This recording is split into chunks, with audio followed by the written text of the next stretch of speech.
Vous allez commencer un nouveau cycle d'entraînement. La guerre de haute intensité. C'est à vous, chefs, officiers militaires, prenez ça en compte. Commencez à vous préparer pour la guerre de haute intensité. J'espère que je me fais comprendre. Ce n'est pas uniquement du terrorisme. Ouvrez l'œil. C'est beaucoup plus que ça. Bonjour les amis. Ce qu'on attendait de pied ferme dans l'AES se produit déjà. La force armée malienne, nigérienne et burkinabé sont en train de se préparer et vont décaisser, excusez-moi le terme, 5000 hommes pour lutter contre les groupes armés djihadistes.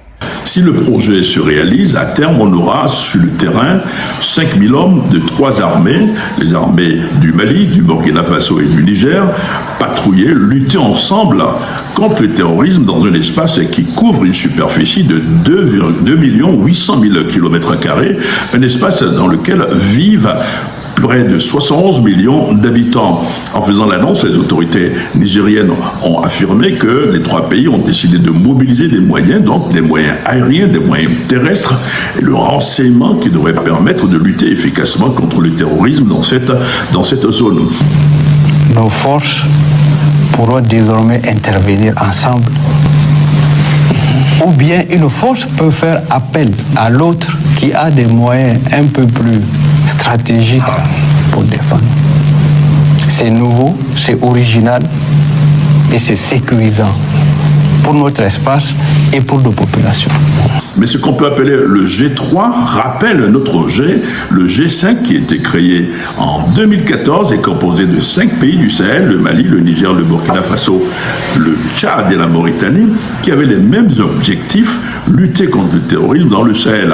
Le G5 a fait long feu puisqu'il n'a pas pu fonctionner réellement, 2 raisons essentielles.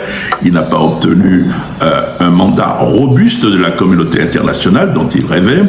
Et ensuite, il n'y a pas eu assez de moyens. La communauté internationale n'a pas voulu, par exemple, mobiliser dans un premier temps près de 5 millions de dollars pour faire fonctionner le G5 malgré quelques patrouilles communes.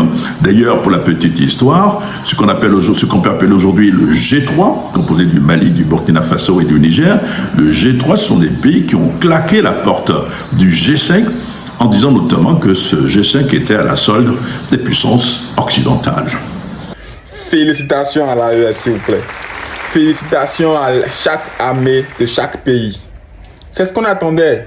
La guerre à haute intensité, comme le disait Ibrahim Traoré, va se passer pour très bientôt. J'invite les dirigeants des autres pays à se préparer. Parce que quand les terroristes vont fuir de là-bas, ils vont vouloir venir ici. Donc s'il vous plaît, préparez-vous au moins.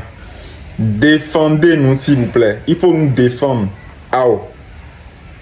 Défendez-nous. Si tu viens de me découvrir, abonne-toi à moi, like la vidéo, commente la vidéo. On est ensemble. Ciao.